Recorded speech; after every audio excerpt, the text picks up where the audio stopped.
Kumar, your chemistry educator, और हमारे साथ हैं अभिनव झा सर, और एक बार फिर से हम आ चुके हैं आपके सामने एक और शानदार स्ट्रेटेजी सेशन लेकर। स्वागत है सर आपका हमारे इस स्पेशल सेशन में। Very very warm welcome and good evening sir आपको, और बाकी सभी बच्चों को भी बहुत ही ज्यादा स्वागत है आप सभी को। और ये शानदार से सेशन पे काफी बच्चे ऑलरेडी जुड़ने वाले हैं और जुड़ भी चुके हैं हमारे साथ इस शानदार से सेशन में। आप लोग सभी लोग बच्चों अपने फ्रेंड्स के साथ शेयर कर दीजिए इस लिंक को, और अपना कोई भी डाउट है जेई 2022 को रिलेटेड तो हम लोग आज आपको डिस्कस करने वाले हैं आपके साथ and it is going to be great. तो आप लोग सभी लोग आ जाइए यार फटाफट, एंड बात करते हैं कि कैसे अच्छा परफॉर्म किया जाए JEE 2022। Definitely sir. Sir join करते हैं हम लोग बच्चों को थोड़ा सा अनअकैडमी के बारे में बता देते हैं। Definitely sir, definitely. Now you can share your screen. Yes, okay. I think बच्चों को अभी स्क्रीन दिखाई दे रहा होगा। ओके, तो गाइज आज हम लोग डिस्कस करने वाले हैं how we can get 99+ percentile in JEE 2022। Okay, और कैसे अच्छा परफॉर्म करेंगे, अपना बेस्ट देंगे और एक अच्छा रिजल्ट लाएंगे, आज डिस्कस करेंगे हम लोग। आप लोग भी अपने queries and everything you can raise. Sir full screen कर दीजिए।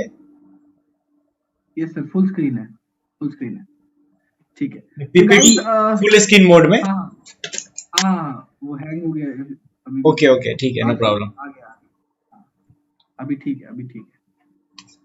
बच्चों को सर आगे नहीं बढ़ रहा है क्या? मतलब मेरे स्लाइड तो बढ़ रहा है।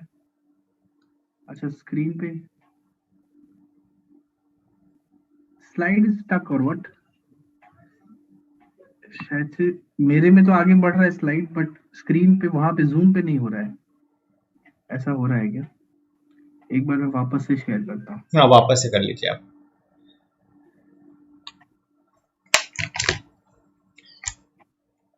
Yeah, I think all good. Okay, तो बच्चों मेरा नाम है Abhinav Jha. I am BTech from NIT Nagpur. Have mentored many top ranks in JEE mains and advance in the past. मेरे पास more than 5+ years of teaching experience है, and also I hold an all India rank of 698 in GATE. और हमारे साथ है Vijendra Kumar sir, जिन्होंने अपना BTech plus MTech किया हुआ है एनआईटी हमीरपुर से, एंड वो भी इनके पास भी मोर देन 4+ years का एक्सपीरियंस है, और आपके एक बहुत ही अमेजिंग करियर काउंसलिंग एक्सपर्ट भी हैं apart from chemistry educator. So this is his brief introduction. Okay, तो गाइज आप लोग फटाफट से टेलीग्राम चैनल ज्वाइन कर सकते हैं, ठीक है। सभी लोग जो है टेलीग्राम चैनल के साथ जुड़ जाएं फटाफट, चाहे वो सुपर जे का टेलीग्राम चैनल हो, या तो मेरा पर्सनल टेलीग्राम चैनल हो, या फिर सर का पर्सनल टेलीग्राम चैनल हो। हम लोग आपको लिंक पे उसको पिन करते रहेंगे और आप लोग डिस्कस कर सकते हैं हमारे साथ एवरीथिंग ओवर देयर।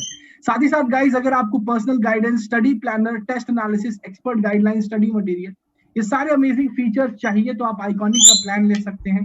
साथ ही साथ अनअकैडमी प्लस से जुड़ने के बाद आपको मिलेंगे शानदार live classes, weekly test, structured courses और अनलिमिटेड एक्सेस। तो प्लीज जल्द से जल्द जुड़िए, आपके सामने ये प्राइजेस हैं, और आप कोड लगा सकते हैं एजे लाइव या फिर विजेंद्र। प्राइजेस के बारे में सर आपको बता देंगे।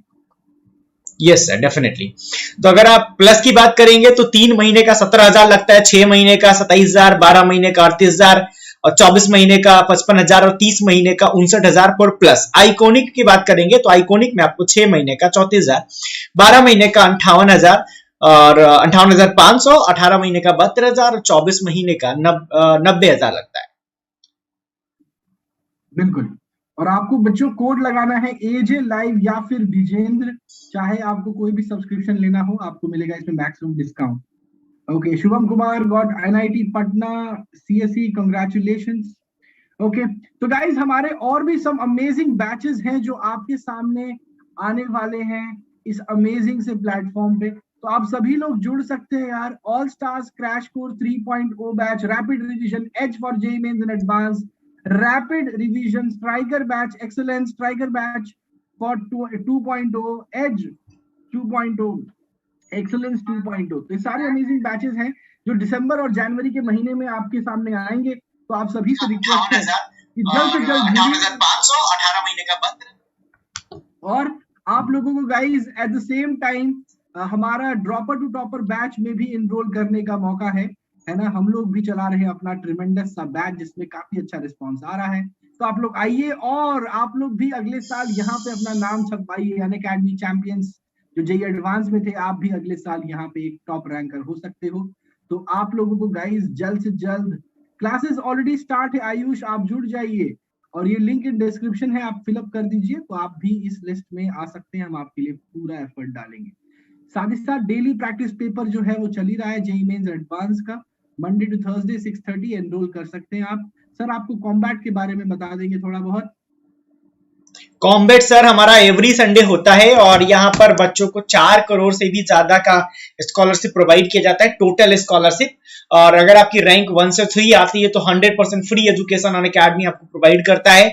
4 से 10 में 75% की स्कॉलरशिप है, 11 से 50 में 50% की, 25% की स्कॉलरशिप है 11 से 150 में, ठीक है। और साथ ही साथ इसके बारे में अगर हम थोड़ा और डिटेल में जाएं तो हम आपको बताना चाहेंगे कि इसमें एवरी संडे जो 11 बजे से हमारा टेस्ट होता है, 60 मिनट का टेस्ट होता है, 21 क्वेश्चन आपको इसमें दिए जाते हैं। सारे क्वेश्चन हमारे टॉप एजुकेटर सेट करते हैं और साथ ही साथ उनका वीडियो सॉल्यूशन भी हमारे टॉप एजुकेटर प्रोवाइड करते हैं। आपको रियल टाइम रैंकिंग मिलती है।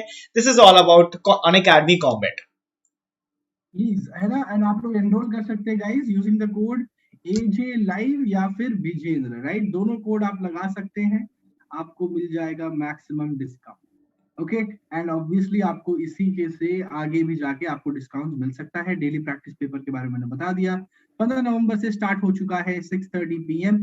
तो आइए एंड एनरोल करिए on this. And Unacademy super 20 guys, you get a chance to interact with top rankers, also some tremendous educators। तो आप जुड़ सकते हैं इसमें, एक बहुत ही बड़ा बूट कैंप है, आपको काफी गाइडेंस मिलेगा। Again you can use the code Vijendra या फिर एजे लाइव, ठीक है ना। तो आप विजेंद्र कोड या फिर एजे लाइव कोड लगा के आप इसमें भी एनरोल कर सकते हैं, राइट। ऑल एक्सपेंसेस जो होंगे वो अनअकैडमी कवर करेगा। Tips and tricks by top educators and obviously secret trick to crack the top rank, ठीक है। चलिए अब हम लोग अपने सेशन में आगे बढ़ जाते हैं। धीरे धीरे करके हम लोग एक एक पॉइंट और बच्चों के डाउट्स डिस्कस करेंगे।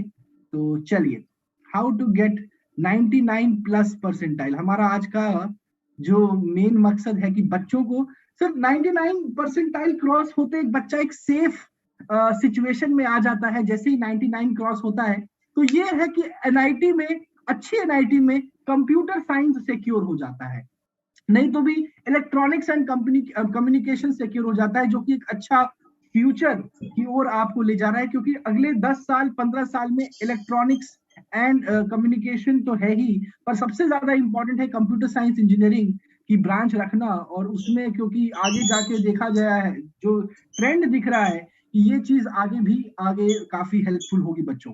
तो अगर ये सिक्योर करना है तो 99 परसेंटाइल तो सर लाना ही पड़ेगा। क्या कहना है आपका? यस सर, डेफिनेटली 99 आ जाएगा तो जो बच्चों के दिमाग में चल रहा है कि कंप्यूटर साइंस ही लेना है, सारे बच्चे आजकल कंप्यूटर साइंस या रिलेटेड ब्रांच लेना चाहते हैं, तो वो उनको मिल जाएगा। तो 99% का टारगेट जरूर लेके चलना चाहिए, ठीक है। अगर 99 का टारगेट लेके चलते हैं, 98.5 भी आ जाता है तो ठीक है। फिर आपको कंप्यूटर साइंस ना सही तो इलेक्ट्रॉनिक्स मिल सकता है या IIIT में कंप्यूटर साइंस मिल सकता है, ठीक है। तो ये सब चीजें हैं, तो 99 का टारगेट बच्चों को जरूर लेके चलना चाहिए। बिल्कुल बिल्कुल। कुछ बच्चे मेरे पास आते हैं सर जो बोलते हैं 96 परसेंटाइल के लिए कितना मार्क्स लगेगा सर, 95, और वो बच्चे अभी 10th पास करके 11th में गए हैं। तो यार अगर अभी आप सिर्फ 11th में गए हो तो इतना कम सपना कोई मत देखो यार। सपना सोचो तो बड़ा सोचो कि मुझे IIT दिल्ली, IIT बॉम्बे में जाना है, या मुझे जेईई मेंस की अगर सिर्फ बात करें तो 99 तो क्रॉस करना ही चाहिए एनी डे। NIT हमीरपुर का सिविल कैसा है विजेंद्र सर, बताइए बच्चे को। NIT हमीरपुर का सिविल अच्छा है। अगर आप सिविल को कंपेयर करेंगे, देखिए अगर आपने बोल दिया सिविल तो हम लोग क्या देखेंगे कि बाकी NIT हमीरपुर का सिविल और बाकी कॉलेजेस का सिविल, ठीक है। तो for civil branch NIT Hamirpur is good. अच्छे प्रोफेसर हैं, अच्छे टीचर हैं, स्ट्रिक्ट जरूर हैं और स्ट्रिक्ट टीचर हैं। जनरली वैसे टीचर ज्यादा स्ट्रिक्ट होते हैं जो अच्छा पढ़ाते हैं, जो अच्छा नहीं पढ़ाते वो स्ट्रिक्ट नहीं रहते। तो एनआईटी हमीरपुर में सिविल वाले टीचर काफी ज्यादा स्ट्रिक्ट हैं और अच्छा पढ़ाते हैं, पढ़ाई का सिविल में अच्छा माहौल है। एंड फॉर प्लेसमेंट वहां पे जो बाकी एनआईटीज का हाल है वही वहां का भी हाल है, और प्लेसमेंट के लिए बहुत सारे बच्चे वहां पे गेट और आईएएस पे डिपेंडेंट रहते हैं। बिल्कुल बिल्कुल बिल्कुल। और अक्सर सिविल में देखा गया कि ज्यादातर बच्चे जो प्रिपरेशन है वो थर्ड ईयर से स्टार्ट करते हैं अपनी तैयारी, और वो चीज उनको प्लेसमेंट में भी हेल्प करता है। मैं ये मानता हूँ सर कि कोडिंग और जो सीएस रिलेटेड ब्रांचेस हैं उसमें क्या है कि आपको फर्स्ट ईयर से ही कोडिंग आनी चाहिए। ये नहीं कि आप पहले 2 साल चिल मार रहे हैं, है ना, और आपने कोडिंग में इंटरेस्ट नहीं रखा और आप अचानक से थर्ड ईयर में आके आप मतलब सोच रहे हैं कि आप एक बहुत अच्छे कोडर बन जाएंगे। तो मुझे नहीं लगता कि ये चीज पॉसिबल है। बट ये लीवरेज आपको सिविल मैकेनिकल में मिल सकता है, क्योंकि आपका सिलेबस एक कन्फाइंड सिलेबस है। उसमें अगर आपने 1 साल 1.5 साल अच्छे से मेहनत की तो आप पूरे 4 साल का सिलेबस कंप्लीट, 4 साल क्या ही होता है, फर्स्ट ईयर तो कुछ होता नहीं है, सेकंड थर्ड ईयर का आप सिलेबस कंप्लीट कर सकते हो। तो अगर सिविल मैकेनिकल का बच्चा है तो स्टार्टिंग में थोड़ा रिलैक्स हो सकता है, लाइक मी, है ना, मैंने फर्स्ट 2 इयर्स में शायद ही कुछ ध्यान दिया होगा। बट हाँ, as a coder, if you are a coder you need to be on your toes from day one. ये तो सही बात है।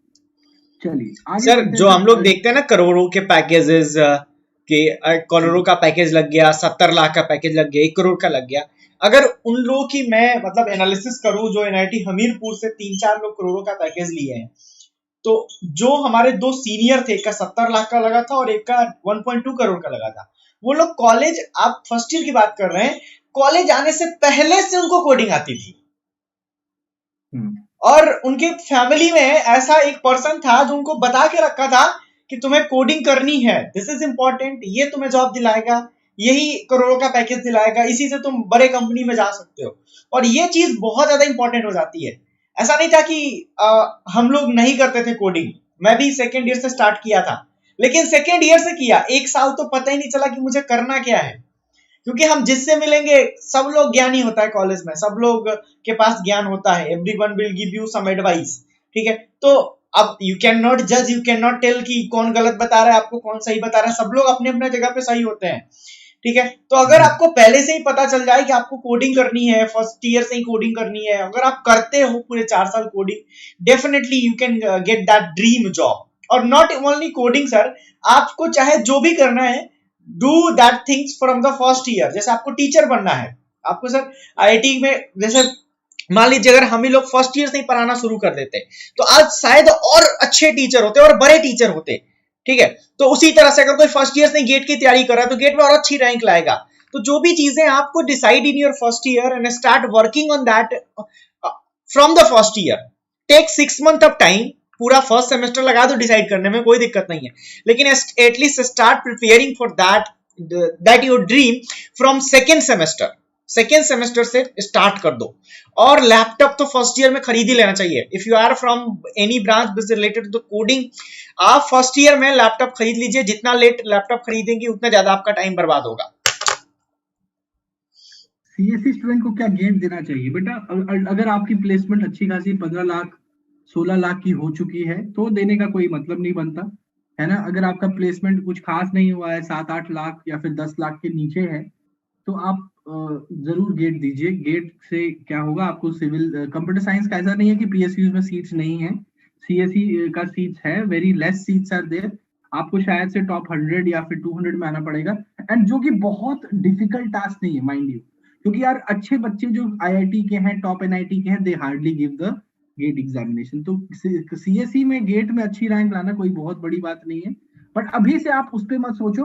प्रतीक, as a student from computer science engineering, think about आपका कोडिंग का एक तगड़ा बेस हो, कोडिंग का एक तगड़ा एटमॉस्फेयर हो आपके कॉलेज में, या आपका जो सर्कल है ऐसा सर्कल बनाओ जिसमें सारे बच्चे कोडिंग के लिए एक्साइटेड है, कोडिंग करना चाहते हैं और एक अच्छे कोडर बनना चाहते हैं।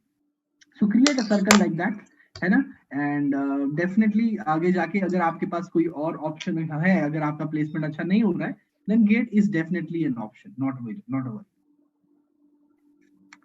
तो यार क्या होता है कि जेई का दिन होता है, राइट? ऑब्वियसली 2 दिन हो सकता है पेपर हो साल में, या 4 दिन हो, फिर भी बहुत कम ड्यूरेशन होता है, राइट? उस दिन हम लोग इतने प्रेशर सिचुएशन में रहते हैं कि हमारा परफॉर्मेंस थोड़ा ऊपर नीचे हो जाता है। राइट। तो हम लोग कैसे सोचें, क्या सोच के जाएं उस दिन, ये भी बहुत इंपॉर्टेंट है, क्योंकि हमें 99 परसेंटाइल हिट करना है, हमें स्कोर करना है तगड़ा। तो क्या सोचे, अपने दिमाग में कैसे उस चीज को संतुलन बना के रखें कि हमारा एक अच्छा रैंक आए। तो यार बच्चे अक्सर एकदम या आर या पार की लड़ाई मान के चलते हैं, और वेरी अक्सर ये वेरी वैलिड पॉइंट सर, कि आप उसको ये मत सोचो कि एग्जाम खराब हो गया तो मेरी जिंदगी बर्बाद हो जाएगी, ऐसा नहीं सोचना है। बिल्कुल टेक दैट एज ए बिल्कुल नॉर्मल डे, ये हम बहुत बार डिस्कस करते हैं, उसको नॉर्मल दिन की तरह आप जाएंगे तो आप अच्छा परफॉर्म करेंगे। इसको हमने क्रिकेट के एग्जांपल से भी बोला था कि इंडिया ने अभी वर्ल्ड कप में खराब परफॉर्मेंस किया न्यूजीलैंड के खिलाफ या पाकिस्तान के, वो ऐसा नहीं था कि प्लेयर्स के पास उतनी एबिलिटी नहीं थी। और अभी सौरभ गांगुली ने भी बोला कि 15% जो एबिलिटी है उनकी, उसका 15% परफॉर्मेंस उन्होंने दिया। क्यों दिया? क्योंकि उन्होंने इतना ज्यादा प्रेशर ले लिया ना, उसको एक नॉर्मल मैच की तरह ट्रीट नहीं किया, बहुत सारे फैक्टर्स की वजह से प्रेशर ले लिया, तो अपना 100% दे ही नहीं पाए। तो ये आपके साथ भी हो सकता है, अगर आप बहुत ज्यादा प्रेशर लेके जाओगे ना, ठीक है, तो उसके बाद आपके लिए वो बहुत मुश्किल हो जाएगा, और अगर थोड़ा सा भी कुछ गलत होता है ना, तो वो उससे और ज्यादा आप निगेटिव होते जाओ, वो प्रेशर बढ़ता चला जाएगा। लाइक एग्जाम हॉल में गए, आपके पास ऑलरेडी प्रेशर है और आपसे 5 सवाल नहीं बने, 2 सवाल नहीं बने, या आप उम्मीद करके गए थे कि मैं तो लिमिट का सवाल फोड़ दूंगा और लिमिट का सवाल टफ आ गया, आपसे नहीं बन रहा है, फिर आपका प्रेशर और बढ़ता चला जाएगा। जरा सा कुछ भी निगेटिव होगा ना आपके खिलाफ, तुरंत प्रेशर और राइज करेगा, और प्रेशर में कोई भी इंसान अच्छा परफॉर्म नहीं कर सकता है। ये हम रियल लाइफ में भी देख सकते हैं, जब आपको कोई टेंशन रहती है ना, आप छोटी सी चीज गलत कर देते हैं, ठीक है, थोड़ी सी भी टेंशन है, तबीयत खराब है, ठीक है, तो हम आप डेली लाइफ से चीजों को सीख सकते हैं। आपकी तबीयत खराब रहती है, ध्यान कहीं और रहता है, आपको नॉर्मल एटीएम का पिन तक भी याद नहीं रह सकता है जो आप रेगुलरली यूज कर रहे हैं, ठीक है। तो ये सब चीजें होती है, छोटी छोटी मिस्टेक्स हो जाते हैं प्रेशर में। तो प्रेशर में रहोगे तो आपकी पूरी तैयारी बेकार जा सकती है। This is a very very important point जो आपके सामने सर बता रहे हैं। बिल्कुल बिल्कुल। और देखो अभी जब इंडिया का T20 सीरीज हुआ था न्यूजीलैंड को, है ना, कितनी बुरी की तरीके से 3-0 से हराया इंडिया ने। तो इसमें कोई प्रेशर नहीं था, है ना, और ऑब्वियसली घर में खेल रहे थे, और मतलब सब खुल के खेले और अच्छा परफॉर्मेंस दिया।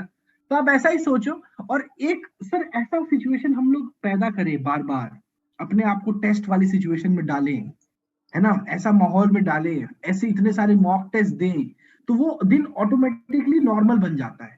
यस, अगर डेफिनेटली। कोई क्रिकेटर हर दिन वर्ल्ड कप खेले, तो अब अगला जो वर्ल्ड कप है, हर साल मान लीजिए वर्ल्ड कप हो रहा है हर साल, तो अब प्रेशर नहीं रहेगा ना ऑटोमेटिकली, क्योंकि वो उसमें इस सिचुएशन में वो एक्टिवाइज हो गया।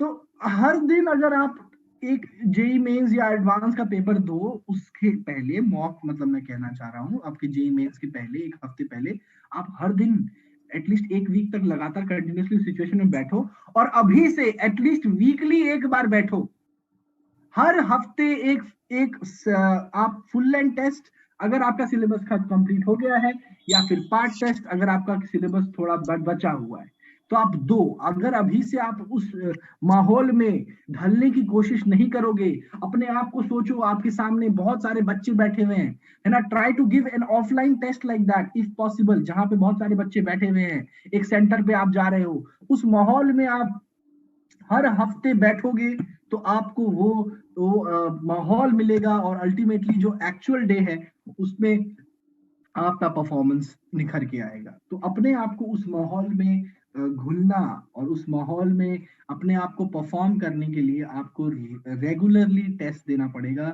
और रेगुलरली प्रैक्टिस करना पड़ेगा गाइस, तभी हो पाएगा ये चीज। हाँ, उस दिन को कोई वापस ऐसे तो नहीं कर सकता, बट हाँ माइंडसेट का गेम है, बट आपको उस रेप्लिकेट करना है उसको, जितना हो सके 90% 80% उस सिचुएशन को रेप्लिकेट करके प्रैक्टिस करना है और टेस्ट देना है। That is very important. Okay, next. हाँ, तो एक चीज और है कि हाँ, हमें एक और मौका मिलता है लाइफ में, है ना, ये नहीं जैसे हम लोग अगर सोच के चले कि यार यही हमारा आखिरी चीज है, इसी पे मेरी जिंदगी टिकी हुई है, इसी एग्जाम से मेरी जिंदगी को एक नया मोड़ मिलेगा और मैं आगे बढ़ूंगा, तो वो एक गलत चीज है, वो आपको प्रेशर सिचुएशन में डालेगी। ऑलवेज सोचना है कि नहीं, है ना, हम इस अपना 100% दे दिए, अब जो होगा वो देखा जाएगा। और अक्सर जो महान खिलाड़ी होते हैं, जो महान क्रिकेटर्स होते हैं, जो महान फुटबॉलर्स होते हैं, वो इतना प्रेशर लेके नहीं उतरते मैदान पे, है ना, चाहे मेसी हो, चाहे वो क्रिस्टियानो रोनाल्डो हो, चाहे वो राफेल नडाल हो, चाहे वो रॉजर फेडरर हो, है ना, ये लोग जब उतरते हैं हमेशा परफॉर्म क्यों करते हैं? ग्रैंड स्लैम फाइनल में तो कितना डिफिकल्ट हो सिचुएशन हो सकता है, राइट? बट अगर कंटिन्यूअसली आपको आके जीतना उस चांस में, क्योंकि उनको पता है यार एक और मौका मिलेगा, अगले साल मैं फिर आऊंगा, मेरे को अपने उस पे भरोसा है, तो इसका गलत फायदा भी नहीं उठाना है कि आप मेहनत ही ना कर रहे हो, अरे यार आगे चलो, आगे देखा जाएगा, ये नहीं करना है कि आगे देखा जाएगा। बट हाँ, ये चीज अपने अपने मन को इसकी सांत्वना देना है कि नहीं भाई, हम आगे भी अच्छा परफॉर्म कर सकते हैं, हमारे पास और मौके मिलेंगे। Definitely sir, definitely. Hello bros Deepak, क्या कहना चाह रहे हो आप? How is NIT Hamirpur civil? Vijendra भैया बताइए। Coding plus coding civil in Hamirpur कैसा रहेगा? तो देखिए, coding plus civil in Hamirpur, क्या आप जनरल बात कीजिए, कोई से भी कॉलेज से आप किसी भी ब्रांच में रह के कोडिंग कर सकते हैं, बट सिविल वाले, अगर आप इन जनरल आईटी हमीरपुर की बात कीजिएगा तो सिविल के जो स्टूडेंट होते हैं वो उतनी कोडिंग नहीं करते हैं, बट जिनको थोड़ी सी भी कोडिंग आती है वो कोडिंग की कंपनी में इजीली प्लेसमेंट ले लेते हैं। ये भी बात ट्रू है। वो मतलब अगर 90 सीट है, 90 सीट्स है, तो उसमें मैं कहूंगा कि सिर्फ मैक्सिमम 10 बच्चे होते होंगे जो कोडिंग करते हैं थोड़ी बहुत, और उन 10 का प्लेसमेंट इजीली हो जाता है कोडिंग की कंपनी में। और एक हमारे सीनियर थे जिनसे अभी भी मेरी बात होती है, हमेशा जब भी मुझे जरूरत होती है मैं उनसे हेल्प लेता हूं वेब डेवलपमेंट में, कोडिंग में। वो कोडिंग में इतने ज्यादा इंटरेस्टेड थे, ही वाज फ्रॉम सिविल से थे वो। उन्होंने अपना ऐप पेटेंट करवा रखा था, अपना स्टार्टअप रन कर रहे हैं, बहुत बड़े लेवल के स्टार्टअप है, ब्लॉकचेन का स्टार्टअप है, ठीक है। उसके अलावा कॉलेज के टाइम से ही कॉलेज की वेबसाइट बनाना, फेस्ट की वेबसाइट बनाना, ऐप बनाना, नई नई टेक्नोलॉजी सीखना, not only in computer science, electronics में भी ड्रोन बनाना, ड्रोन उड़ाना, मतलब he was a single person जिनको ये सब चीजें आती थी। इलेक्ट्रॉनिक्स गैजेट्स पे काम करना, सेंसर पे काम करना, रोबोट पे काम करना, एवरीथिंग, मतलब एक गजब लेवल का इंटरेस्ट था उनका। तो अगर आपका भी इंटरेस्ट अगर ऐसा रहता है तो you can also do the same thing. आप भी सिविल में रहकर कोडिंग के फील्ड में बहुत अच्छा कर सकते हैं, बहुत आगे जा सकते हैं। ब्रांच देखिए, कॉलेज में जाने के बाद ब्रांच आपको किसी भी चीज के लिए रोकती नहीं है, ठीक है। ये बात जरूर है कि अगर कोई बंदा सिविल का नहीं है और वो सिविल की चीजें सीखना चाहता है तो उसके लिए टफ हो जाता है। अगर कोई कंप्यूटर साइंस वाला है, वो सिविल की चीजें सीखना चाहता है, उसके लिए टफ हो सकता है, लेकिन सिविल वाला कंप्यूटर साइंस की चीजें सीख सकता है, इलेक्ट्रॉनिक्स की चीजें सीख सकता है, क्योंकि ये सब चीजें इंटरनेट पे काफी अच्छे से अवेलेबल है।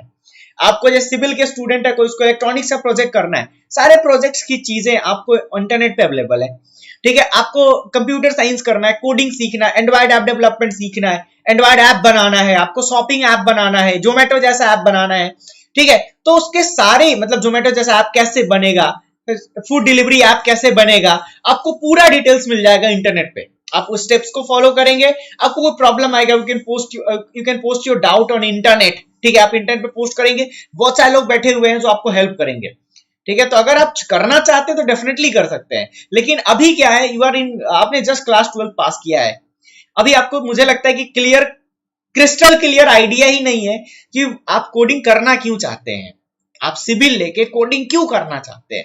तो शायद ये जो चीजें अभी आप पूछ रहे हैं ना, कॉलेज जाके बदल जाएंगी। आप कॉलेज में जाएंगे, चीजें बदलेंगी आपके लिए, आपका इंटरेस्ट बदलेगा। और इतना आसान नहीं होता जितने आसानी से आप लोग कह देते हो ना सिविल लेके कोडिंग करना। बेटा सिविल का भी सिलेबस अच्छा खासा होता है, अच्छा खासा होता है। और जब आप पहले सेमेस्टर में आपकी एक सब्जेक्ट में री लगेगी ना, तो ऑटोमेटिकली कोडिंग का भूत वहीं पे उतर जाएगा। मतलब गलत नहीं कहना चाहता हूँ मैं किसी के बारे में। सर सिविल में तो कुछ कुछ सब्जेक्ट ऐसे थे जो हमारे ईयर वाले बताते थे, जिनका वो खौफ रहता है, खौफ कि आज हमारा इसका पेपर है। शायद थर्मो से रिलेटेड ही कुछ सब्जेक्ट्स थे आपके सिविल के, जिनका खौफ चलता है कॉलेज में, इसका पेपर है। वैसे ही इलेक्ट्रिकल के भी कुछ सब्जेक्ट्स हैं खौफ चलाने वाले, मैकेनिकल के भी हैं खौफ चलाने वाले। जहाँ एक कुछ का तो जहाँ एक सेशनल्स में कम नंबर आए ना, 1-2 नंबर आ गए 15 में से, वहीं पे पूरा खौफ निकल जाता है। अरे सर मैं बता रहा हूँ कि हमारे इलेक्ट्रॉनिक्स में भी एक सब्जेक्ट था एंटीना। तो हमारी एक टीचर थी, मैम थी, और वो नंबर अच्छे देती थी, लेकिन मिड सेमेस्टर में बैंड बज गई हमारी। ठीक है, तो मैं खुद मतलब डेली भगवान की प्रार्थना करता था कैसे सब्जेक्ट पास करूंगा मैं।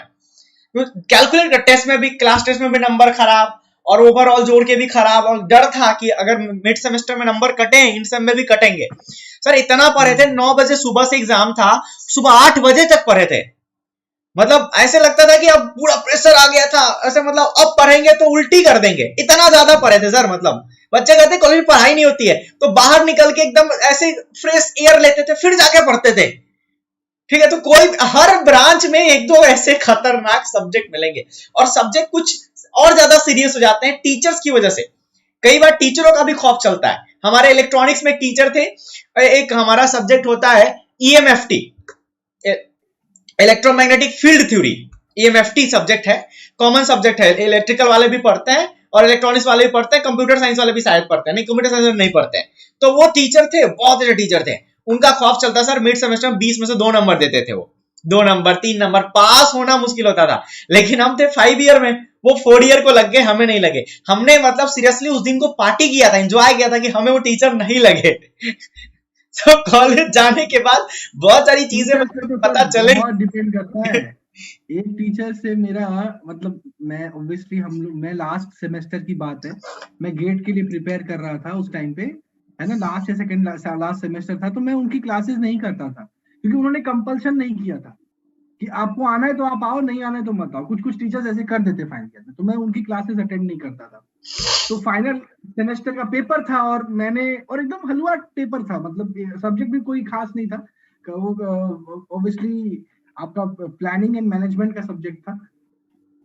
तो उसमें जब मैं गया पेपर देने, मैंने और मेरे दोस्त ने सेम टू सेम लिखा, हमने सेम बैठ के पढ़ाई की एक रात पहले, एक एक डेटा सेम था, जो उसने लिखा वो मैंने लिखा। जब पेपर से निकले तो उसका नंबर था 40 और मेरा था 13।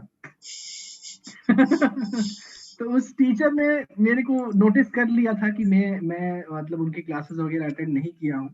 तो ऐसा होता है, और वो पूरा ट्राई करते हैं, कोशिश करते हैं कि मेरे इंटरनल्स में ठीक ठाक नंबर थे, तो उसकी दया से मैं पास हो गया उसमें, but I didn't get receive good marks. तो ऐसा होता है बेटा। तो टीचर्स से भी आपको अच्छा रिलेशन बना के रखना बिल्कुल बिल्कुल, ज्यादा तेज नहीं बनना है। Do not ask more questions in class, मत पूछो सवाल। तुम्हें लगेगा कि ज्यादा पूछोगे तो तुम टीचर के मतलब ये में आ जाओगे और तुम्हें अच्छा नंबर मिलेगा, नहीं, उल्टा कर लो, चुपचाप शांत रहो, नंबर अच्छे मिल जाएंगे। मैंने भुगता इन चीजों को।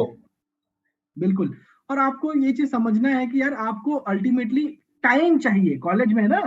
आपको क्लासेस भी करनी है, आपको ये भी कोडिंग भी करना है, आपको प्लेसमेंट की भी तैयारी करनी है, आपको कैट भी पढ़ना है, आपको यूपीएससी भी करना है। ये सब नहीं पॉसिबल हो सकता, यू नीड टाइम। और टाइम कब होगा? जब आप क्लास छोड़ोगे, है ना। तो क्लास छोड़ने के लिए आपको रिलेशन बनाना पड़ेगा, किससे? टीचर से। या नजर में मत रहो टीचर के। सर ये भी होता है कि आप नजर में हो, जैसे कुछ बच्चे होते हैं क्लास में गए, डाउट वोट पूछ दिया या टीचर ने पूछा जवाब दे दिया, और उसके बाद वो क्लास छोड़ रहा है, तो टीचर भी ढूंढता है अरे वो बच्चा किधर है, वो क्लास नहीं आ रहा है। तो ऐसा मैंने फेस किया था कि स्टार्टिंग में मतलब हमारी तो आदत थी ना, जैसे हम जेई की तैयारी करते हैं तो क्या करते हैं, ऑफलाइन कोचिंग में डाउट होता है तो किसी भी टीचर के पास लेके चले जाते हैं। तो वहां पे मैं ऐसा करता था कि इलेक्ट्रॉनिक्स का डाउट हुआ, भाई सारे टीचर इलेक्ट्रॉनिक्स के हैं, किसी और से भी पूछने चला जाता था उनके केबिन में। फिर वो बोले तुम तो मेरे से पढ़ते नहीं हो, हम तो पढ़ाते नहीं तुम्हें, उससे क्या हो, डाउट तो बता सकते हैं सर। तो नहीं, ये नहीं होगा, यहाँ पे वो कोचिंग में होता था, जिससे पढ़ते उसी से डाउट पूछना है। तो हम हाईलाइट हो गए, मैं हाईलाइट हो गया पूरा। और वैसा था कि मतलब सारे टीचरों को फेसबुक पे कांटेक्ट करके, और फेसबुक पे टीचरों को ऐड करना ही मत, ठीक है, फिर वो तुम्हारी हर चीज वॉच करते हैं। मैं ऐड कर लिया और फिर उसके बाद उनको मैसेज करने लगा, पूछना, टिप्स लेने लगा क्या करना चाहिए। और वो फिर उनकी एक्सपेक्टेशन आ जाती है ना कि मतलब Bijender is very interested in electronics, उनको उम्मीद लग जाती है कुछ प्रोजेक्ट करेगा, अच्छा करेगा। लाइक मैं आईआईटीज में जाता था, वहां पार्टिसिपेट करता था। ये सब चीजें क्या होती है, टीचरों के में एक एक्सपेक्टेशन दे देती है कि मैं उसको जब पढ़ाने जाऊंगा वो पढ़ाई में भी उतना इंटरेस्ट लेगा, सीरियसली पढ़ेगा, सुनेगा, क्लासेस अटेंड करेगा, ठीक है, टाइम पे क्लास में आएगा। और ये सब मैं करता नहीं था, तो इस वजह से मुझे बहुत प्रॉब्लम उठानी पड़ी। टीचर ने एक उम्मीद रखी थी कि अच्छा करेगा, फिर उनको लगा कि मैं उनकी डिसरिस्पेक्ट कर रहा हूं, मतलब कि मैं बाकियों की क्लास अटेंड करता होगा बट उनकी क्लास नहीं कर रहा हूं। कई बार टीचर ऐसा भी लग जाता है। तो अगर आपको कुछ एक्स्ट्रा करना है, अगर आपको क्लास के साथ चलना है, क्लास की चीजें पढ़नी है, आपको सिविल से हो, गेट की तैयारी करनी है, आईएएस की तैयारी करनी है, अच्छा पॉइंटर लाना है, डेफिनेटली आप क्लास में रेगुलर रहोगे, टाइम पे क्लास में जाओगे, नोट्स बनाओगे, सारे टेस्ट में अच्छा नंबर लाओगे, फाइल अच्छे से बनाओगे, असाइनमेंट अच्छे टाइम पे दोगे, अच्छे से लिखोगे, ये सारी चीजें आप अच्छे से करोगे बिकॉज आपको अपने सब्जेक्ट से मतलब है, अपने ब्रांच से मतलब है। लेकिन आपका ब्रांच मान लो इलेक्ट्रॉनिक्स से, आप पढ़ाई आप जाना चाहते हो कंप्यूटर साइंस की फील्ड में, आपका ब्रांच इलेक्ट्रिकल है, आप जाना चाहते हो कंप्यूटर साइंस की फील्ड में, या आप सिविल से हो, आप यूपीएससी की तैयारी कर रहे हो, तो इन दैट केस आप डेफिनेटली क्लास छोड़ोगे। ठीक है, क्लास छोड़ोगे, क्लास कम अटेंड करोगे, या फिर क्लास में बैठ के भी कई बार बच्चे अपना कुछ और कर रहे होते हैं, तो उनकी भी मजबूरी होती है, उनको करना पड़ता है, टाइम तो लिमिटेड है। तो इन दैट केस आप टीचर से बच के रहिए, नजर में मत आइए। अगर आप कुछ और करना है, टीचर से बच के रहिए, ज्यादा सही रहेगा। क्योंकि आप यूपीएससी की तैयारी कर रहे हैं, आप ऑब्वियसली चाहेंगे कि असाइनमेंट आपको खुद से ना लिखना पड़े, छाप लें आप। ठीक है, आप छापने पे ज्यादा प्रेफर करेंगे, कोई बना लिया मैं छाप लेता हूं। तो इसीलिए अगर आपको एक्स्ट्रा चीजें करनी है, टीचर से बच के रहिए, नजर में मत आइए। बिल्कुल। Next is guys, focus on the task not the outcome. ये कितना इंपॉर्टेंट हो जाता है, ये महेंद्र सिंह धोनी का ये स्टेटमेंट है, यस स्टेटमेंट है। वो कहते हैं हमेशा कि हम लोग हमेशा प्रैक्टिस पे फोकस करेंगे और रिजल्ट्स अपने आप आएंगे। सही बात कही है एकदम। रिजल्ट की अभी भी सोचते हैं तभी टेंशन आता है।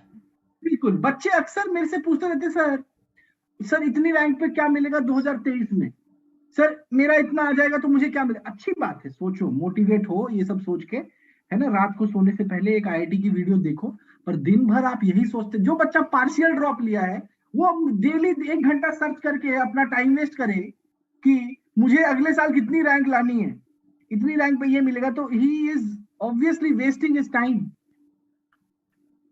और ये समय एकदम बहुमूल्य है आपके लिए। जो भी बच्चे 2022 लिख रहे हैं, एक एक मिनट आपके लिए वेरी इंपॉर्टेंट है। तो यार आप लोग अभी भूल जाओ कि मुझे क्या होगा, मेरा क्या होगा, अगले साल मेरा क्या रिजल्ट आएगा, अगले साल मुझे कौन सी कॉलेज मिलेगी, अगले साल मेरा कितना रैंक आएगा, अभी छोड़ दो। अभी बस फोकस करो अपना सिलेबस कंप्लीट करने पे, एंड फोकस कि आप अपने टेस्ट कैसे दे रहे हो, आपके मार्क्स कैसे इंप्रूव हो रहे हैं।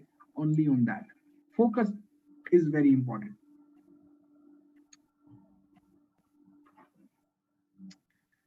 ओके, तो गाइस सभी से मेरा यही रिक्वेस्ट है कि फोकस ऑन द टास्क, है ना। एंड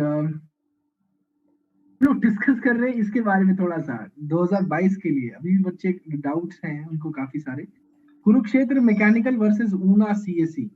तो बेटा आप खुद कंफ्यूज हो, है ना कि मैं मैकेनिकल की तरफ जाऊं कि सीएसई। आप अपने आप से पूछो कि आप कोडिंग के फील्ड में जाना चाहते हो कि नहीं, कि आपको एक एनआईटी का टैग चाहिए। So think about that. उस चीज के बारे में सोचोगे तो ऑटोमेटिकली आपको क्लैरिटी मिलेगी, आप खुद हो जाओ।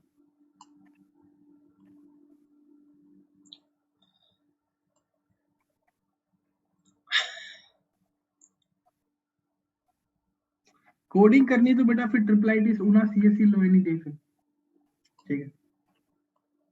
और जो बच्चे ड्रॉप करके रखे हैं guys, obviously plan for the worst. Plan for the worst का ये मतलब नहीं कि आप नेगेटिव सोच रहे हो, ये गलत बात है, ये नेगेटिव नहीं है ना। कुछ बच्चे होते हैं ओवर कॉन्फिडेंट हो जाते हैं और फिर बोलते हैं कि ड्रॉप ईयर में मैं सिर्फ जेई मेंस लिखूंगा और एडवांस। कुछ तो सिर्फ एडवांस सोचते हैं, I was one of them.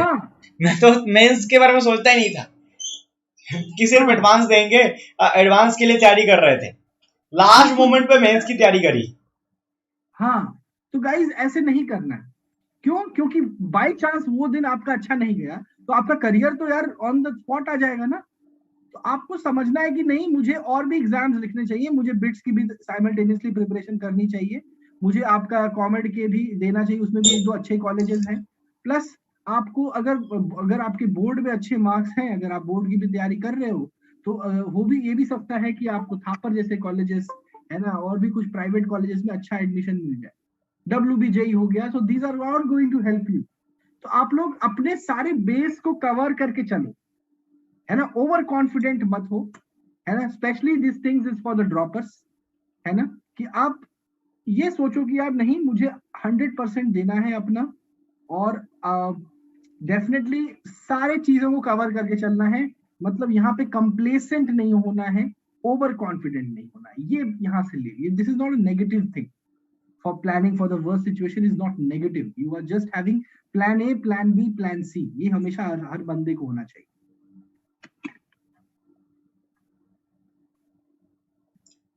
अरे बेटा कॉमेड के इतना सर सब। बच्चों को जरूर देना चाहिए। कॉमेड के अभी हाँ, मुझे लगता है WBJ से ज्यादा अच्छा कॉमेड के कॉलेजेस हो गए हैं। बिल्कुल बिल्कुल पहले बिल्कुल अभी आज बिल्कुल। से 3-4 साल पहले की बात करोगे तो WBJ कॉलेजेस ज्यादा अच्छे थे, ठीक है, लेकिन अभी हाँ, WBJ कॉलेजेस में डाउनफॉल आया है और ये कॉमेड के कॉलेजेस ऊपर गए हैं बिकॉज ऑफ द बैंगलोर। और बैंगलोर के होने की वजह से प्लेसमेंट तो हो ही जाती है, ठीक है, चाहे आपकी अच्छी प्लेसमेंट नहीं होगी बट प्लेसमेंट हो जाएगी। तो आप कॉमेड के को एकदम ध्यान में रखिए, कॉमेड के आप जरूर दीजिए, बिटसेट दीजिए, ठीक है। और WBJ में भी जैसे राधापुर यूनिवर्सिटी है तो दो ना, हाँ, क्या जा रहा है, एक सीएस में कॉलेज, तो एक दो कॉलेज तो वहां के भी अच्छे हैं।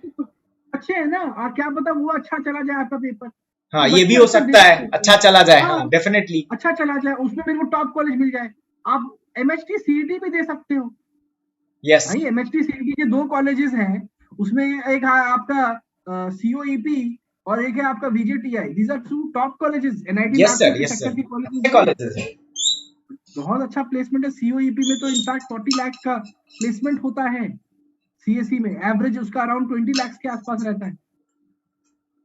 तो आपको एक भी चीज छोड़नी नहीं है ना। कुछ बच्चे हैं जो जैक दिल्ली की काउंसलिंग ही नहीं करते, तो यार एटलीस्ट चांस तो दो अपने आप को। अगर आपको यहाँ पे एडमिशन लेना है, आप काउंसलिंग तो करो, आप पता तो यूपी की करो कि किस काउंसलिंग टाइप करो, का। यूपी की काउंसलिंग हाँ, करो आप। तो यार ये सारी चीजें हैं जो आपको सोचना है। और हर चीज में आप जब तक जागरूक नहीं रहोगे कि यार ये सब चीजें पॉसिबल है, तो कोई आपको नहीं बता के देगा, ये आपको डिसाइड करना है अपने लिए।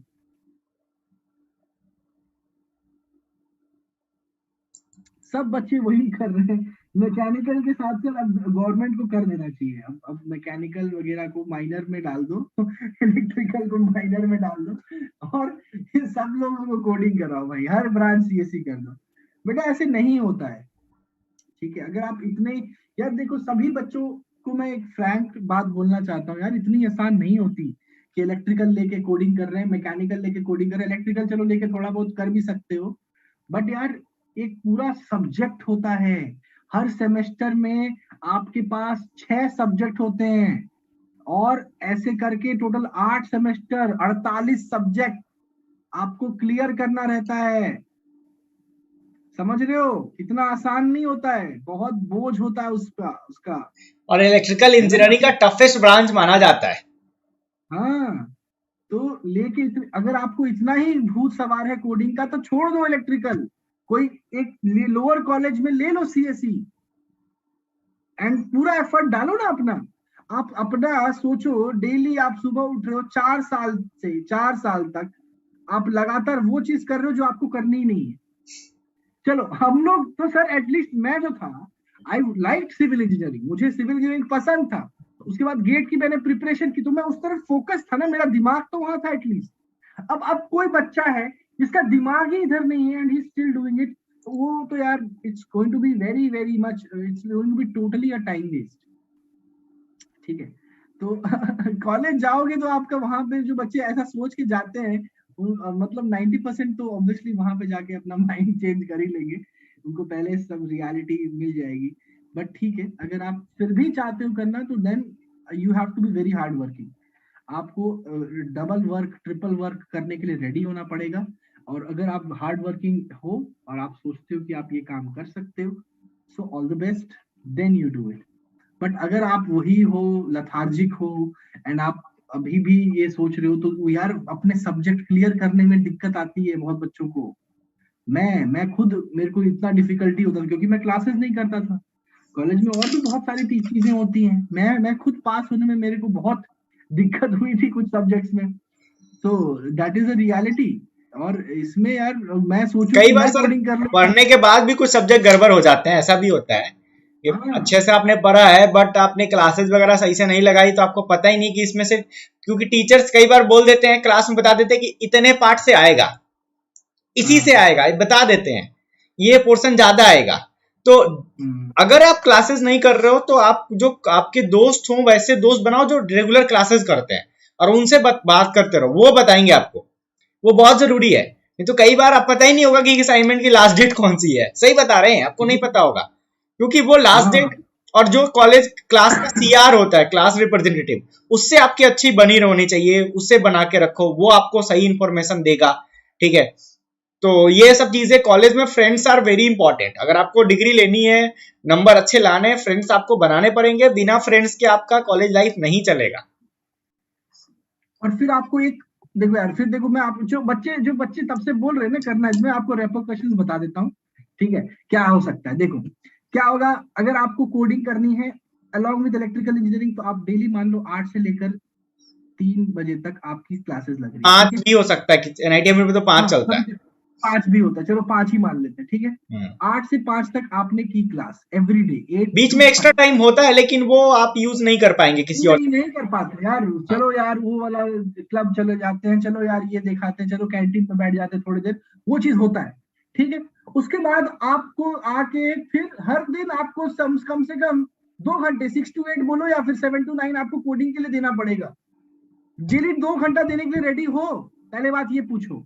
क्योंकि ये इतना आसान नहीं है, आप घर पे नहीं बैठे हो, ना ही आप अभी आप 12th क्लास में हो। इतना आसान क्यों नहीं होने वाला है, क्योंकि सुनो मेरी बात, क्योंकि आपके पास यहाँ पे इस टाइम पे करीब आपके 20 दोस्त आ जाएंगे, बोलेंगे चलिए जी घूम के आते हैं। चलो ना यार, क्या कर रहे हो, चलो यार आज यहाँ पार्टी है, चलो आज वहां घूम के आते हैं, चलो उधर उधर पिक्चर देख के आज आते इसका हैं। बर्थडे है। आज इसका बर्थडे, 20 लोग आ जाएंगे आपके पास, और आपके लिए इसको मना करना एवरी डे, ये गलत हॉस्टल में तो दिखाना, लगता है आज हर कुछ दिन पे किसी ना किसी का बर्थडे है। बस।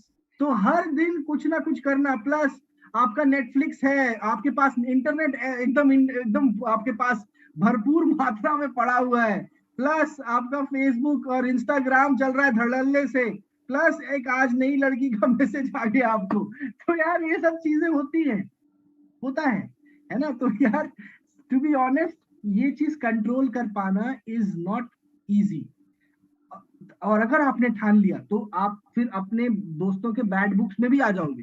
फिर डेली आपको यहाँ पे, अरे पढ़ाकू आ गया, अरे ये देखो ये निकालेंगे, कोडिंग कर रहे हैं, ये देखो। तो ये सारी चीजें आपको सुनने के लिए रेडी भी होना चाहिए, हूटिंग, है ना। सर तो इसका एक इतना मैं आसान बहुत नहीं बढ़िया होता। तरीका बताता हूँ। अगर कोई बच्चा करना ही चाहता है कि नहीं, उसको इलेक्ट्रिकल के साथ कोडिंग करनी ही है या कुछ एक्स्ट्रा करना है, तो बेस्ट है कि you do what ever you want, ठीक है। बट एक टाइम फिक्स करो, दैट टाइम शुड बी कि 9 to 12 आप लाइब्रेरी हाँ चले जाओ। अगर हाँ, लाइब्रेरी रात को कॉलेज में है, जनरली रहता है और 12 बजे तक खुली रहती है, तो आप लाइब्रेरी चले जाओ। 3 घंटा आप वहां जाके एकदम आप पूरी तरह से हो कि 3 घंटा मुझे पढ़ना है, मुझे कोडिंग करना है या मुझे गेट की तैयारी करनी है, डेली 3 आवर्स। उसके बाद आके जो करना है करो। ये डेली बेस्ट सुबह आप तरीका बोल हो रहे सकता है, क्योंकि लाइब्रेरी में हो, जाने के बाद लगता है कि हाँ पढ़ना है मुझे, मैं पढ़ने आया हूँ।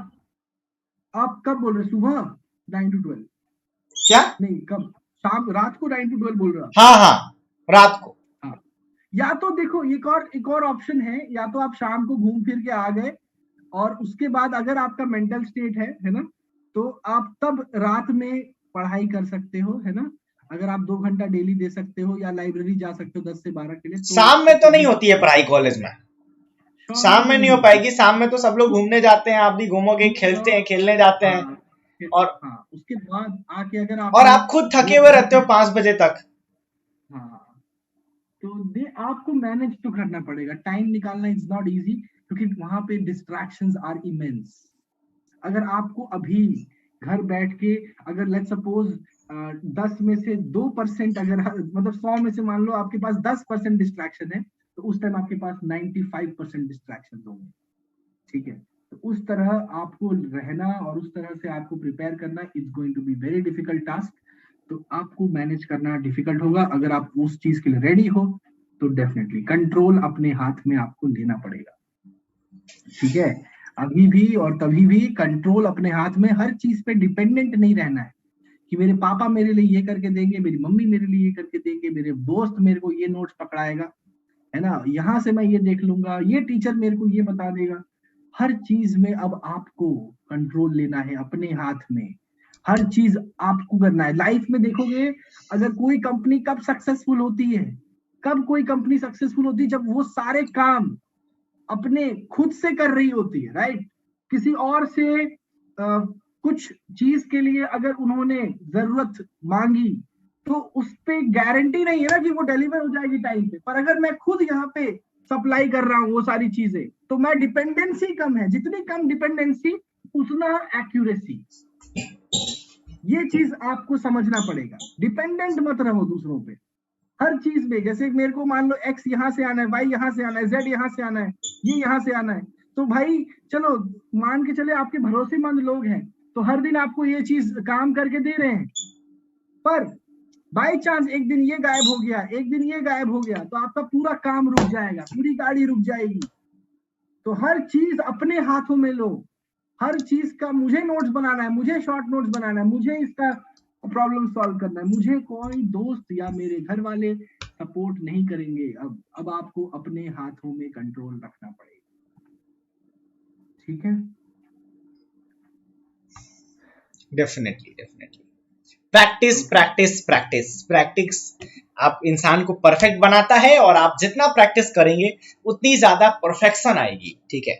और मैं बहुत सारे हम लोग बात करते रहते हैं, बहुत सारे टॉपर्स से बात करते रहते हैं, बहुत सारे वैसे टीचर्स से हमारी बातें चल रही होती हैं जिन्होंने टॉप रैंक प्रोड्यूस किए हैं, AIR-1 प्रोड्यूस किया है, और सभी लोगों का ये कहना होता है कि रिपीट करना बहुत जरूरी है। रिपीट करना मतलब सवालों को, एक ही सवाल को बार बार बनाना बहुत जरूरी है, और ये चीज बहुत कम बच्चे करते हैं और एक्सेप्ट भी नहीं करते हैं हमारी बातों को। ये दैट इज वेरी इंपॉर्टेंट कि अगर आपने सिंगेज बना लिया एक बार, तो उसको एक बार फिर से आपको बनाना है।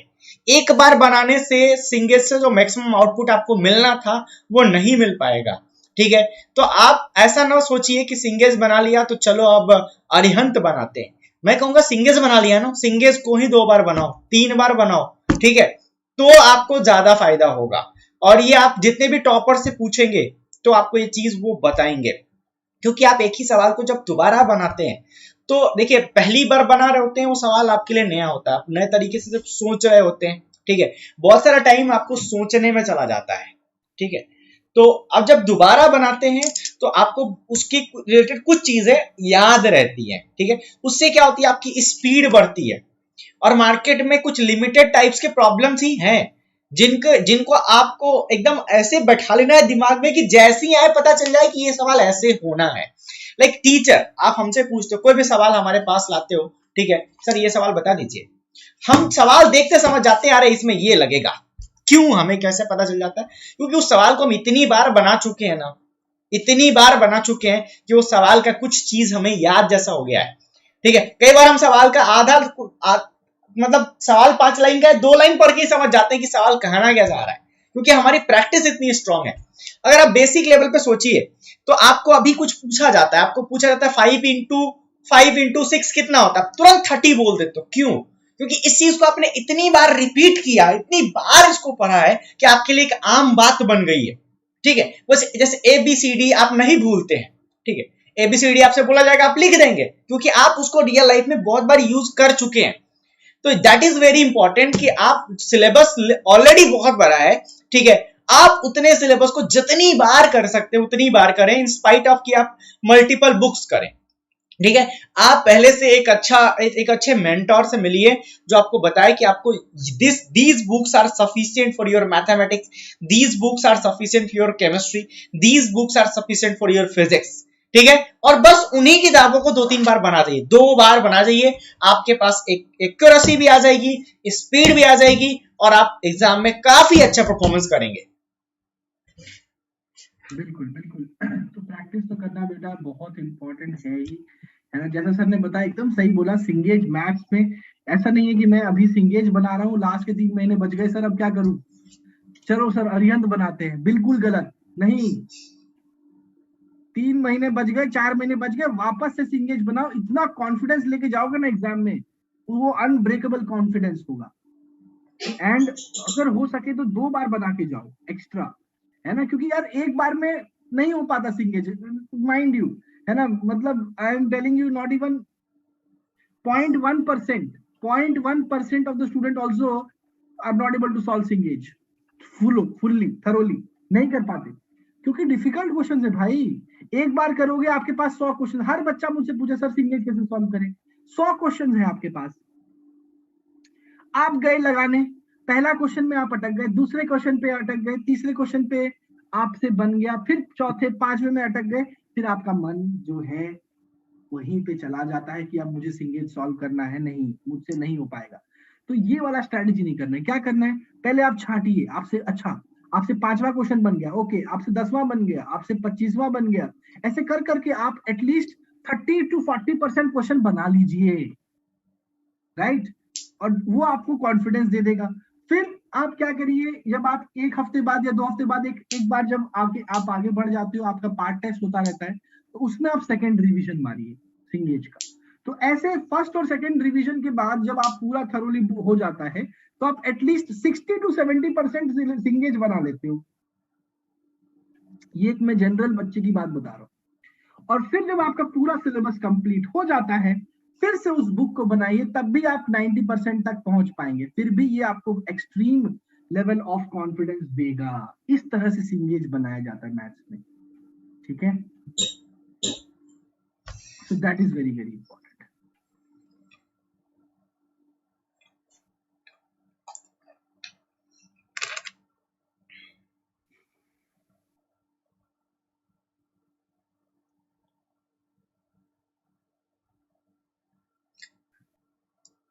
How is BIT Mesra maths and computing BS MSc? अच्छा, एमएससी मिल रहा है वहां पे। बट ब्रांच अच्छा है, कोई बात नहीं, एमएससी भी है तो कोई हाँ, दिक्कत नहीं है। ले लो, कॉलेज भी डिसेंट है, ब्रांच भी अच्छा है, तो you can take that and I guarantee you जो आपको MNNIT का प्रोडक्शन है उससे अच्छी प्लेसमेंट होगी इसमें।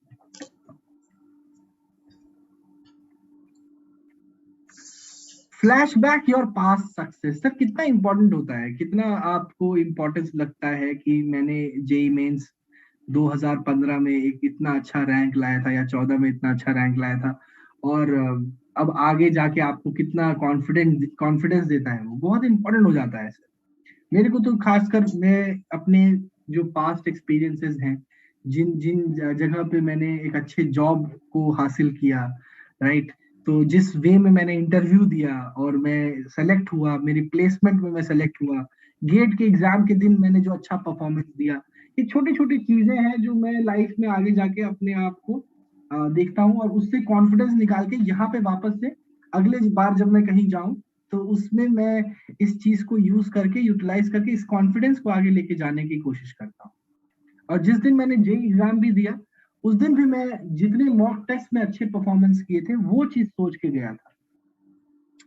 तो हमेशा मुझे यही लगता है, और हर बच्चे को यही सोचना चाहिए कि यार आपने चाहे जितने भी मॉक्स दिए हैं, चाहे जितने भी पेपर्स दिए हैं, चाहे आपने 10th में अच्छे नंबर लाए हों, चाहे आपने 11th में अच्छे नंबर लाए हों, हमेशा अच्छे जब परफॉर्मेंस दिया आपने उसको याद रखना, ताकि वो चीज आप रेप्लिकेट कर पाओ और उससे बड़े, बहुत इंपॉर्टेंट हो जाता है।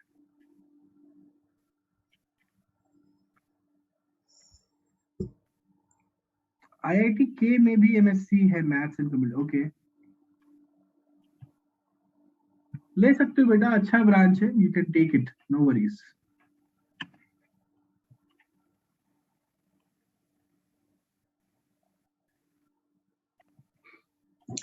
B positive before and doing high pressure moments, ठीक है। तो पॉजिटिव रहना बहुत जरूरी है। पॉजिटिव देखिए, एक हमारे बहुत ही बड़े मोटिवेशनल स्पीकर हैं, शिव खेरा, नाम सुना होगा आप लोगों ने। तो वो कहते हैं कि पॉजिटिव थिंकिंग आपके सक्सेस की गारंटी नहीं लेती है, ठीक है। Positive thinking only increases the probability of your success. Positive thinking से आपके सक्सेस की प्रोबेबिलिटी बढ़ती है। पॉजिटिव थिंकिंग आपको कब हेल्प करता है, मान लीजिए कि दो मुक्केबाज हैं और वो लड़ रहे हैं, ठीक है, दो लोग कुश्ती लड़ रहे हैं समझ लो, ठीक है, और एक दोनों ही काफी अच्छे प्लेयर हैं, काफी स्ट्रांग हैं, उनको जीतने की आदत है। अब ऐसा सिचुएशन आया हुआ है कि एक ने दूसरे को पूरा एकदम पटक दिया है, उसके ऊपर पटक के बैठा हुआ है, और अब नीचे वाले को लग रहा है कि नहीं अब मैं उठ ही नहीं पाऊंगा। तो पॉजिटिव थिंकिंग वहां पे काम आता है, आपको अंदर से आवाज देता है, you can do it, you can do it. तो पॉजिटिव थिंकिंग उस जगह पर आपको हेल्प करता है। अगर आपको लगता है कि आप पॉजिटिव थिंकिंग सोचिए, आप ये मत सोचिए कि मेरा आईआईटी में नहीं होगा तो मैं क्या करूंगा, मेरा तो आईआईटी हो ही नहीं सकता है, मैं इतना खराब हूं। आप सोचिए कि मैं कर सकता हूं, मैं भी कर सकता हूं, मैं भी आईटी कर सकता हूं, मैं भी जेई में अच्छी रैंक ला सकता हूं। जब आप निराश होंगे, जब आपके नंबर कम आएंगे, जब आपको लगेगा कि आप नहीं कर सकते, पॉजिटिव थिंकिंग आपको अंदर से आवाज देगा यू कैन डू इट। ठीक है, तो जैसे कि आप एक ही प्रॉब्लम कर रहे हैं, कोई एक मैथ्स का प्रॉब्लम कर रहे हैं, तो गिव अप करने की आदत होती है बच्चों को, उनको लगता है मेरे से नहीं हो पाएगा। तो अगर आप ये सोचेंगे कि मैं कर सकता हूं, आई हैव दैट एबिलिटी, तो पॉजिटिव थिंकिंग आपको अंदर से आवाज देगा कि you can do this problem. Exam चल रहा है आपका, मैथ बहुत टफ आ गया है, जेईई मेन में खासकर हो रहा है ऐसा। ठीक है, मैथ बहुत टफ आ गया, आप तो एकदम पूरी तरह से निराश हो गए, आप लग रहा है कि आपसे होगा ही नहीं सवाल। ठीक है, मैथ इतना खराब आ गया, अब तो मेरा जेईई नहीं होगा, मैं तो फेल हो गया, मैं तो गया, अब मैं तो लुट गया, मैं बर्बाद हो गया। तो पॉजिटिव थिंकिंग वैसे जगह पर आपको हेल्प करेगा कि पेपर टफ आया, कोई बात नहीं, मेरी तैयारी अच्छी है, मैं अभी भी कर सकता हूं। तो पॉजिटिव थिंकिंग के साथ आपको मेहनत तो करनी ही पड़ेगी, तब जाके आपको सक्सेस मिलेगी। But positive thinking always the increases the probability of your success. That is a very very very important point. बहुत सारे एग्जांपल्स आप इस चीज को देख सकते हैं। जब भी आपको लगता है कि आप हारने वाले, गिरने वाले, अब आपसे नहीं होगा, तो पॉजिटिव थिंकिंग आपको उस समय पुश प्रोवाइड करता है। उसके बाद सिर्फ सोच, पॉजिटिव थिंकिंग सिर्फ सोच लेने से आपको सक्सेस नहीं मिल जाती है, एक्शन तो करना ही पड़ता है। ठीक है, एक्शन करना पड़ता है। पॉजिटिव थिंकिंग आपको गिरने से बचाता है। बिल्कुल बिल्कुल। और एक मैं बहुत अच्छा एग्जांपल दूंगा और एक अच्छी नसीहत भी समझिए आप लोग कि जैसे अगर आप एग्जाम सेंटर में बैठे हुए हैं और अगर आपको नेगेटिविटी आ रही है, आप अपने आस पास देखें और सोचें, अरे ये देखो सारे बच्चे कितने प्रेशर में बैठे हुए हैं। तो अगर आप ऐसा सोचोगे कि यार सब पे प्रेशर है ना, ये रिलेटिविटी होती है, रिलेटिविटी थियरी है, रिलेटिव वेलोसिटी। कोई अगर आप इस तरह डायरेक्शन में जा रहा है तो आप उसके डायरेक्शन में आप पॉजिटिव, भले ही आप स्लो जा रहे हो। तो उसी तरीके से सोचो कि यार प्रेशर तो पूरे 10 लाख बच्चों पे है यार, है ना, तो सब प्रेशर में है, तो ये कोई बड़ी बात नहीं है। अगर कोई बॉलर है जिसको एक बॉल में 6 रन चाहिए और बैट्समैन ऐसा सोचे यार बॉलर तो पूरा डरा हुआ है कि हल्का सा बॉल इधर डाला और मैं मार दूंगा छक्का, तो इस तरह का अगर उसने कॉन्फिडेंस रखा, इस तरह की पॉजिटिव एटीट्यूड रखी है ना। जैसे गोलकीपर है, गोलकीपर जो है वो सोच रहा है कि अरे यार ये तो डरा हुआ है जो हिट मारने वाला है और जो पेनल्टी ले रहा है, तो ऑब्वियसली यार वो पॉजिटिव रहेगा, है ना, पॉजिटिव एटीट्यूड। भले ही उसको सक्सेस ना मिले उसमें, है ना, may be that might fail, may be वो भी बहुत अच्छा खिलाड़ी हो, बट हाँ अल्टीमेटली आप अपना बेस्ट दे पाओगे। पॉजिटिव एटीट्यूड से क्या होता है, और इस सिचुएशन में ऐसा क्या होता है, हाई प्रेशर मोमेंट्स में आप अपना बेस्ट दे पाते हो। ठीक है, और अपना बेस्ट देना इज इंपॉर्टेंट, ये नहीं कि हम अंडर परफॉर्म करते। क्यों? क्योंकि हाई प्रेशर मोमेंट्स में क्या होता है, हम प्रेशर सिचुएशन में आ जाते हैं और अंडर परफॉर्म कर देते हैं। तो जो हमारा कैलिबर है उतना हम परफॉर्म कर पाए, ये हमारा टारगेट होगा। ये सब तो हम लोग पहले भी डिस्कस कर चुके हैं कि जब मैथ का पेपर टफ आया तो सबके लिए आया है, पेपर इजी आया तो सबके लिए आया है। वो एक राहत इंदौरी साहब की शायरी भी है कि अगर लगे कि आग तो आएंगे घर सभी, जद में मोहल्ले में सिर्फ मेरा मकान थोड़ी है। अगर आग लगी है तो सब लोग जलेंगे। मैथ का पेपर टफ आया है तो सबके लिए टफ आया है, सिर्फ आपके लिए टफ नहीं आया है। ठीक है, तो आपको ये नहीं सोचना है कि मैथ का पेपर टफ आ गया है, फिजिक्स का पेपर टफ आ गया है, कोई बात नहीं, सबके लिए आया ना। आपको उसी टफ में कोशिश करना कि आप जितना मैक्सिमम अचीव कर सकते हो उतना कीजिए। टफ आया है तो जाहिर सी बात है कि जो सबसे अच्छा स्टूडेंट भी होगा वो भी 100 में 100 नहीं करने जा रहा है, वो भी 100 में अराउंड 70-80 ही करने जा रहा है। जो एवरेज रेंज के बच्चे होंगे सब लोग 60 करने जा रहे हैं, 40 करने जा रहे हैं। आप 40 कीजिए ना, सर भी बताते हैं चीज कि आप number of question come attempt कीजिए, अटेम्प्ट्स कम कीजिए। तो आपको इस चीज पे फोकस रखना है कि हमेशा you have to try to give your best, कि आपको अपना बेस्ट देने की कोशिश करनी है। बाकी चीज छोड़ दीजिए, रिजल्ट के बारे में मत सोचिए, आप जितना बेस्ट एक्शन परफॉर्म कर सकते हैं उसके बारे में सोचिए। बिल्कुल बिल्कुल बिल्कुल।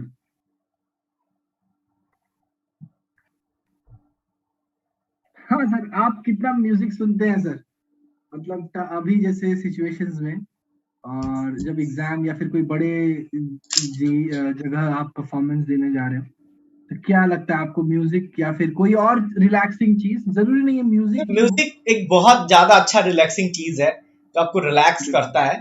ठीक है, और सर म्यूजिक मतलब वीडियो देखना, जब देख रहे होते हैं ना तो आपका ध्यान रहता है वीडियो में जो चीजें हो रही थी उस पे, आप सुनेंगे ना, then you will able to feel the music, आप उसमें घुस जाएंगे, आप उसको फील करेंगे और वो आपको अच्छा रिलैक्स प्रोवाइड करता है। तो म्यूजिक आप लोग जरूर सुने, म्यूजिक सुने। बिल्कुल और इवन लोग तो अभी आप देखेंगे जहां भी योगा वगैरह भी होता है वहां पे भी एक कांस्टेंट म्यूजिक चला दिया जाता है, बहुत सारे रेस्टोरेंट में कांस्टेंट म्यूजिक चला दिया जाता है, तो उससे एक माहौल भी बनता है। तो मेडिटेशन, म्यूजिक इज मेडिटेशन। अब बहुत सारे मेडिटेटिंग म्यूजिक भी होते हैं। बहुत सारे लोगों को सोने की प्रॉब्लम होती है, वो एक पार्टिकुलर म्यूजिक चला के सोते हैं तो अच्छी नींद आती है। तो म्यूजिक इज बेस्ट, आप म्यूजिक कीजिए, म्यूजिक यूज कीजिए और देखने के बजाय सुनने पे फोकस कीजिए, सुनिए म्यूजिक को, फील कीजिए। बिल्कुल बिल्कुल। कुछ कुछ चीजें होती है बेटा जो आपको लास्ट में रिलैक्स करती हैं, है ना। दिन प्रतिदिन 10-12 घंटा पढ़ना is not an easy task, है ना। आपको फिर से थोड़ा सा अपने आप को रिफ्रेश करके आगे बढ़ना चाहिए। तो आप म्यूजिक सुन सकते हैं, या तो आप मेडिटेशन कर सकते हो, राइट। और या फिर आप कोई स्पोर्ट्स है, जैसे क्रिकेट हो गया, फुटबॉल हो गया, आप 1 घंटा, ये नहीं कि दिन भर खेलते जा रहे हैं, है ना, 1-1.5 घंटा आप इस पे अपना टाइम यूटिलाइज कर सकते हो। साथ ही साथ you can do exercise, gym जो भी है। तो आपको ये चीजें करते रहना है, क्योंकि आपका fit mind is where a fit body resides, है ना। तो अगर आप फिट हो और हर चीज में अगर आप मतलब अपने आप से हैप्पी हो, कॉन्फिडेंट हो, तो आपके अच्छे रिजल्ट्स आते जाते हैं। तो maintain that thing and it will give you positive vibes through out. बिल्कुल। प्री परफॉर्मेंस रूटीन सर, इसके बारे में आपका क्या कहना है कि प्री परफॉर्मेंस रूटीन बनाना है कि हमें एग्जाम देने जाना है, तो उस पे ये आएगा, उस दिन ये हो सकता है, उस दिन ये हो सकता है, उस दिन मैथ्स में ऐसा क्वेश्चन आ सकता है ना, और उसमें मैं उस दिन के लिए इस तरह से प्रिपरेशन करता हूँ। तो हर एक वेराइटी का आपको, आपके पास एक स्टेज बाय स्टेज आप परफॉर्मेंस करने के लिए उस सिचुएशन के लिए तैयार होना बहुत जरूरी है। बहुत बच्चे हैं जो एडवांस की प्रिपरेशन करते हैं, पर उनसे पूछो कि आपने एडवांस का कितना मॉक दिया, तो वो आपको बोलेंगे बिल्कुल भी नहीं दिया हमने पूरे साल एडवांस के लिए प्रिपेयर किया, पर अपने आप को कभी आंका नहीं कि हम कितने पानी में हैं। बच्चे अक्सर तैयारी करते हैं, जी जान से मेहनत करते हैं, हर दिन क्लास में आएंगे, पर डरेंगे कि सर मैं टेस्ट नहीं दिया। मैं जब टेस्ट लगाऊंगा अपने ड्रॉपर टू टॉपर बैच में, उस दिन वो बोलेंगे सर मैंने टेस्ट नहीं दिया। क्यों नहीं दिया? क्योंकि वो डर रहे हैं, उस सिचुएशन से भाग रहे हैं, घबरा रहे। फेस द रियलिटी, अपने आप से सच्चाई बोलना सबसे इंपॉर्टेंट चीज होती है। अपने आप से सच बोलो, आप कहाँ स्टैंड करते हो, आपकी क्या नेगेटिव पॉइंट्स हैं, खुल के सामने लाओ अपने आप, तो आपको मिलेगा उसमें। और बच्चे यही चीज पीछे हो जाते हैं एग्जाम में, क्योंकि वो मॉक्स नहीं देते। तो एक प्री परफॉर्मेंस रूटीन बनाना बहुत जरूरी है कि आपका अच्छा परफॉर्मेंस हो उस दिन, उससे पहले आपको क्या क्या छोटी छोटी चीजें चाहिए, वो बहुत इंपॉर्टेंट है।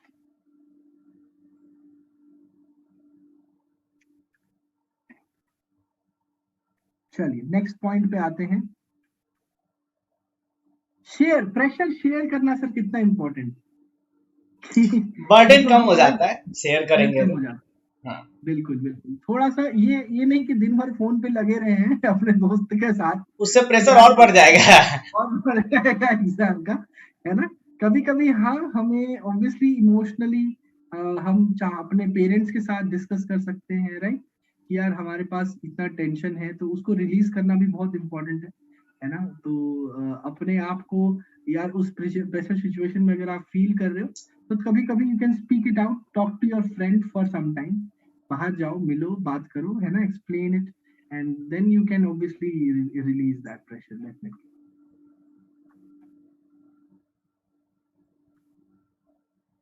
एंड सर कितना इंपॉर्टेंट है धोनी की तरह काम रहना सिचुएशन में, काम रहना, और जब जरूर एक्शन दिखाना। एक्शन, आप एक्शन में अपना पूरे एनर्जी को, शांत रहिए और पूरी एनर्जी को अपने एक्शन में लगाइए, ठीक है।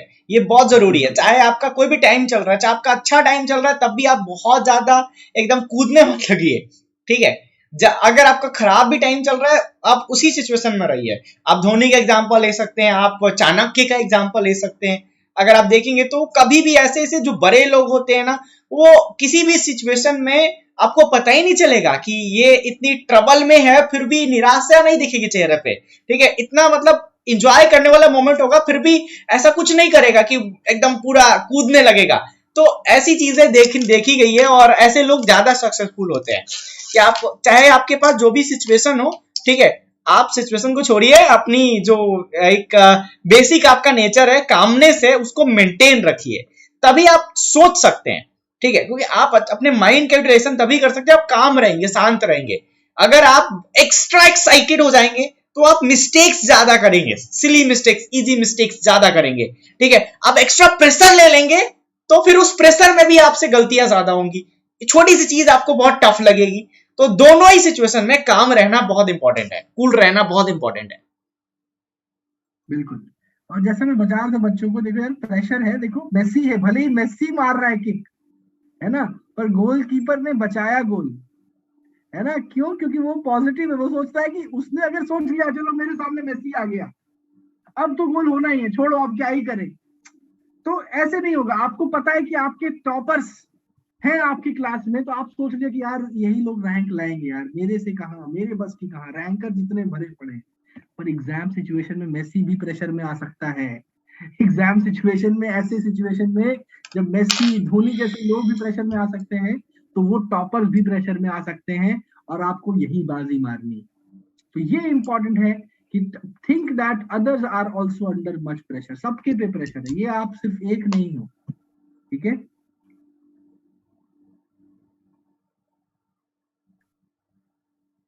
हाँ, और एग्जाम के मतलब लास्ट 2-3 दिन पहले रिलैक्सेशन बहुत इंपॉर्टेंट है। ये नहीं कि यार पूरा भर लिया और मतलब पढ़े जा रहे पढ़े जा रहे पढ़े जा रहे, लास्ट 3-4 दिन में भी आप पूरा पढ़े जा रहे हो एकदम, तो वो लास्ट 2-3 दिन बहुत, क्योंकि यार ज्यादा फर्क नहीं पड़ता। साल भर जिसने मेहनत की है उसके उसके नंबर आने हैं, और लास्ट 2-3 दिन में आप बस अपने शॉर्ट नोट्स वगैरह रिवाइज कर सकते हो, गाना सुनो, पॉजिटिव माइंडसेट पे कंसंट्रेट करो, रिलैक्स रहो, ज्यादा पढ़ाई मत करो, है ना, एंड जस्ट बी फोकस्ड। तो सर अब सेशन को एंड किया जाए, हमने काफी एकदम यस सर, डेफिनेटली। अब हम अनअकैडमी के बारे में बता देते हैं, देन उसके बाद सेशन हम खत्म करते हैं। बिल्कुल, अभी से हम लोग पूरा एकदम लास्ट दिन तक क्या करना है हमने आपको डिस्कस कर लिया बच्चों, दैट इज वेरी इंटरेस्टिंग, और आप लोग हमारे से डाउट्स पूछ सकते हो। एंड एक सेकेंड,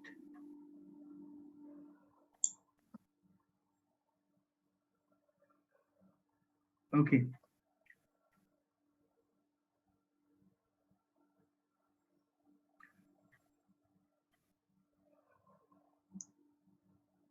तो बच्चों आप लोग टेलीग्राम चैनल जरूर ज्वाइन करें हमारे साथ, okay. So that is going to be very important, है ना। अनअकैडमी जेई सुपर जेई का टेलीग्राम चैनल है, ओके। आई गेस अभी स्क्रीन स्टक है, 1 सेकेंड, हाँ। तो बच्चों आप लोग टेलीग्राम चैनल ज्वाइन कर सकते हो, and that will be great, है ना। मेरा personal Telegram channel as well as super JEE का, विजेंद्र सर का भी टेलीग्राम चैनल ज्वाइन सारे लिंक्स आपको डिस्क्रिप्शन में दिए गए हैं, वहां से आप ज्वाइन कर सकते हैं।